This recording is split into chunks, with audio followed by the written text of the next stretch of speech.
Two steps are involved in this activity. First, students find if the set is multiples of a number or a set generated by skip counting. Then they place the set in appropriate boxes. Multiples go into this side of the boxes and skip counting goes into this. Like 2, 4, 6, 8, 10 and 12. This is skip counting by 2, but these are also multiples of 2. So I place the set over here, 2, 4, 6, 8, 10 and 12. If I take this one, 9, 10, 11, 12, 13, 14, 15. This is also skip counting by 2's, but these are not multiples of 2. So this is a set generated by skip counting 2's. So I put skip counting by 2 over here.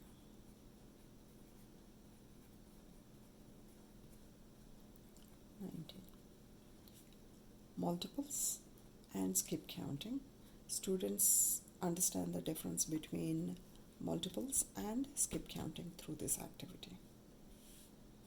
Let's pick another one. 18, 21, 24, 27. This is skip counting by 3. And these are also multiples of 3. 6 times 8 is, 6 times 3 is 18. 7 times 3 is 21, and so on. So I put in the multiples box. 18, 21, 24, 25, 30, and 33. I find this one. 52, 52, 56, 60, 64. This looks like skip counting by 4. And this is also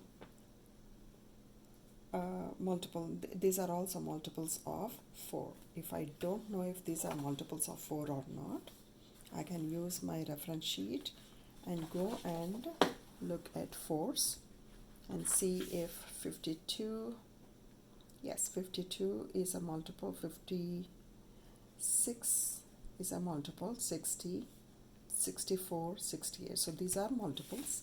So I go ahead and place them in multiples box.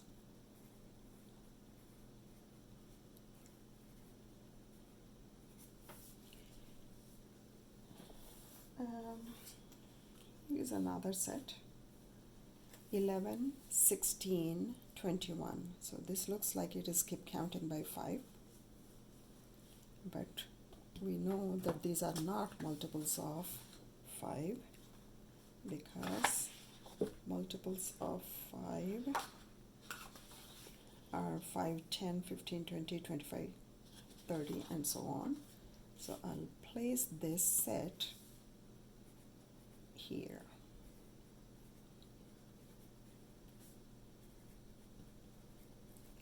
And students will complete the whole task card. They may not be able to do it in one session. Probably you'll have to do it in 2 or 3 sessions. Directions help students work on this independently. Teacher exemplar, and also these are also answers. They provide immediate feedback.